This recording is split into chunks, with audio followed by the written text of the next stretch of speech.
Ya, halo teman-teman, para sobat pemikir, balik lagi sama gua Rindi Wiradigosuma. Ya, sesuai dengan judul dan video gua kali ini, gua akan ngebahas yang namanya pendidikan di negara tercinta kita, Indonesia. Ya, lu tahu kan ya, persentase pendidikan di negara kita itu masih terbilang cukup rendah.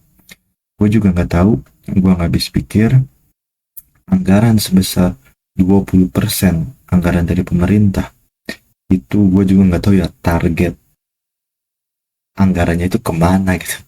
Tapi gue juga bingung dari tahun ke belakangnya itu sama sekali mungkin bisa dibilang sedikit persentase kenaikan dari suatu kualitasnya pendidikan kita gitu loh. Jadi ya sebelum kita ngebahas tentang bobroknya ya dan ironisnya pendidikan kita, gue pengen lu lihat video ini dulu deh. Ayo Untuk lihat dulu. negara-negara yang ada di Eropa, nanti orang terakhir bakal menang 200.000, tapi kalau nggak bisa jawab atau salah, itu keluar. Mulai dari kamu, satu. Garut. Lah, negara di Eropa. Oh, ini gaya Pak. Mana? Ayo, sepak bola, timnas, banyak. Oh, ya, Indonesia. Kepanjangan dari MPR. Majelis MPR ya, Majelis Permusyawaratan Republik. Apa kepanjangan dari Ya, lu semua udah pada nonton kan ya? Jadi, lu bayangin deh ya. Lu bayangin. Jadi, siswa SMP gitu loh. Siswa SMP, MPR aja. Tahu kan? Gue juga bingung ini benar-benar. Ini gimana ceritanya kronologinya siswa SMP gitu. Nggak tahu kepanjangan dari Majelis Permusyawaratan Rakyat gitu. Kan gue juga bingung gitu loh ya. Ini apa sih gitu. Jadi, bayanglah gimana sih bobroknya ya pendidikan kita gitu loh.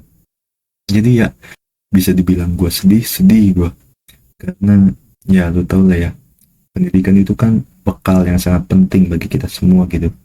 Bagi menyangkut tentang masa depan suatu bangsa itu ditentukan dari esensi atau substansinya suatu ilmu pendidikan, makna filosofisnya yang terkandung di dalam suatu pengetahuan tersebut.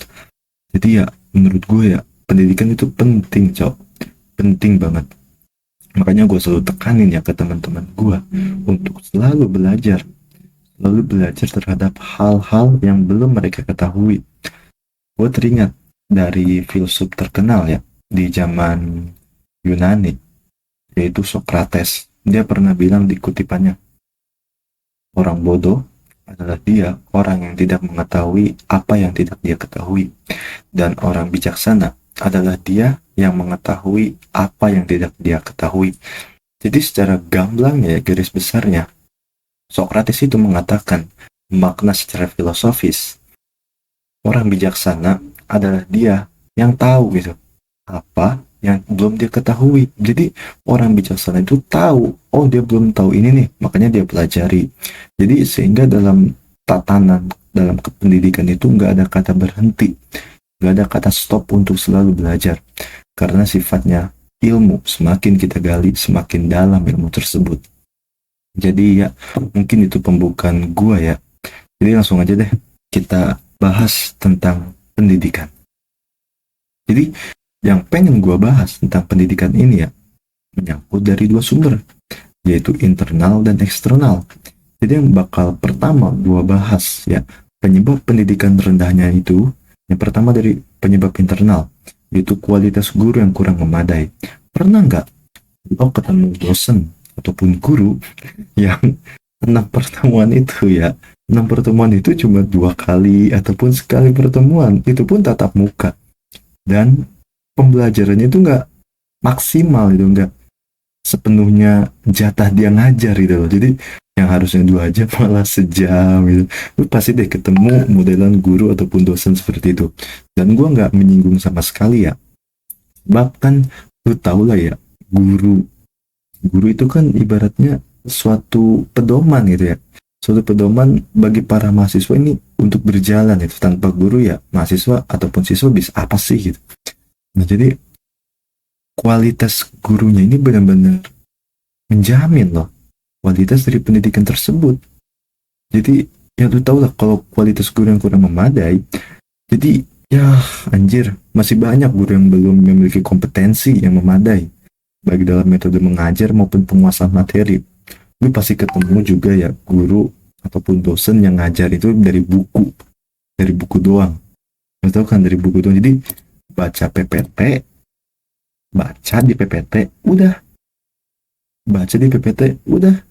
Nanya ke siswa, hanya ini dipertanyakan, ya boro-boro nanya. Orang mahasiswa nggak pada tahu ya. Jadi selain itu gue juga ngebahas tentang kedua, keterbatasan sarana dan prasarana. Jadi ya bisa gue simpulin, banyak sekolah di daerah terpencil yang kekurangan fasilitas seperti ruang kelas yang layak, buku, perpustakaan, dan alat penunjang pembelajaran lainnya. Jadi ya lu pernah deh ketemu ataupun masuk ya ke ruangan kelas yang catnya aja itu udah nggak ada, cok.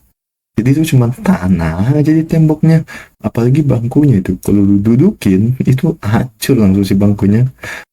Lawak lah, lu tau lah lawak anjir. Jadi itu emang pendidikan yang rendahnya di kita tuh ya anjir. Bangku, ruangan kelas nyaman kagak, kesiksa iya, dapat ilmu kagak, kan absurd anjir. Kata gue juga ya pendidikan tuh memang lebih berartinya tuh dari situ. Jadi selain itu ya, yang ketiga, kurangnya pengawasan dan evaluasi. Evaluasi yang tidak optimal terhadap kurikulum, kinerja guru, dan sistem pembelajaran membuat kualitas pendidikan sulit meningkat. Lu tahu nggak, sebelum kurikulum Merdeka kan itu kan kita kan menjalani pendidikan kurikulum 2013, di mana kurikulum itu ada yang namanya UN, itu ujian nasional ya. Ujian nasional yang dimana kalau kita pengen lulus, benar-benar lulus ataupun naik kelas, itu kita harus ujian nasional dulu. Kelengar kita di situ. Tapi benar apa yang gue rasakan dulu tuh, setiap siswa itu kerasa anjir vibes akademiknya gitu loh. Karena memang dia tuh udah dilatih di UN itu, ujian nasional. Benar-benar kelatih. Jadi yang ada yang naik kelas dan ada yang gak naik kelas, itu benar-benar kesaring, benar-benar kefilter siapa yang berakademik dan tidak. Jadi UN itu peranannya penting dulu tuh, asli penting banget. Tapi semenjak adanya kurikulum Merdeka, gue nggak tahu UN kenapa dihapus gitu loh. Gue pernah dengar juga ya, adanya kurikulum Merdeka itu karena Indonesia menggunakan metode perbandingan, ya metode perbandingan dengan negara Finlandia yang pendidikannya terbilang cukup tinggi. Dan hasil atau konklusi dari perbandingan tersebut diterapkan di Indonesia.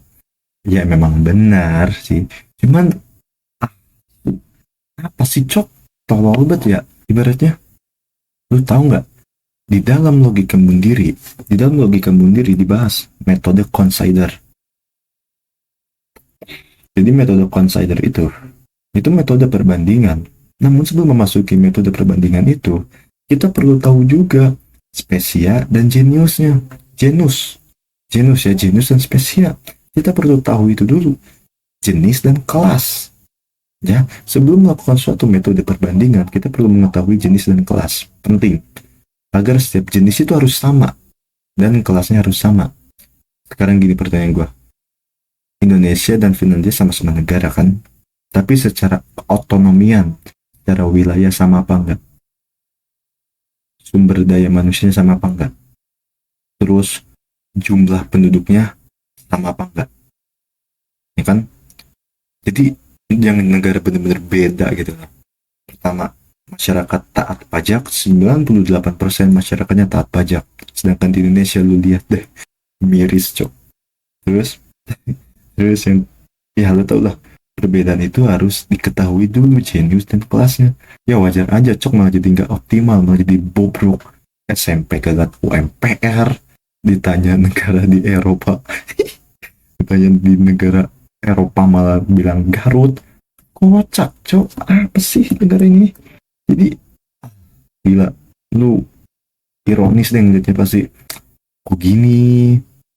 Dan ya itu semua terjadi, realita, fakta yang ada dari video-video tadi itu yang gue liatin ke lu, itu realita cok, itu realita, nggak terpungkiri.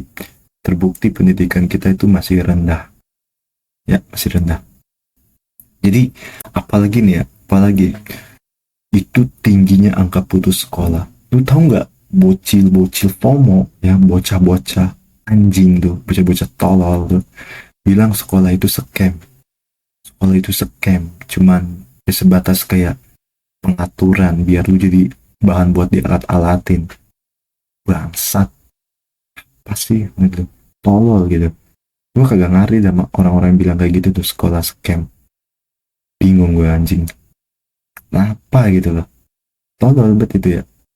Lu putus sekolah, invest, rugi, nangis, nyari kerja susah. Lu mau apa sih? Jadi yang bilang sekolah-sekolah scam tuh, ya lu tau lah orang-orang nggak berotak gitu. Aneh, gue juga ketawa gue ngeliat orang kayak gituan tuh. Jadi ya itu. Jadi teman-teman sekedar kita sharing aja nih ya. Jadi itu tuh dari penyebab internal. Sehingga ya ini bisa kita perbaiki jika kita selalu evaluasi di dalam keseharian kita. Kita mengadakan suatu program evaluasi untuk mengetahui kesalahan-kesalahan di mana yang membuat pendidikan kita masih rendah. Jadi ya mungkin itu dari penyebab internalnya. Jadi yang mungkin gue ngebahas tentang penyebab eksternalnya, gue akan bahas di video berikutnya. Karena mungkin ini video cukup panjang juga ya kalau gue masukin internal dan eksternal. Jadi ya semoga kalian pada sehat selalu ya para pemikir, selalu waras dalam kehidupan kita seperti ini. Dan kita doakan bersama-sama agar pendidikan di negara Indonesia ini semakin meningkat ke tahun kedepannya. Oke, akhir dari gua, terima kasih. Gua Randy Wirahadikusuma, ucap salam. Wassalamualaikum warahmatullahi wabarakatuh.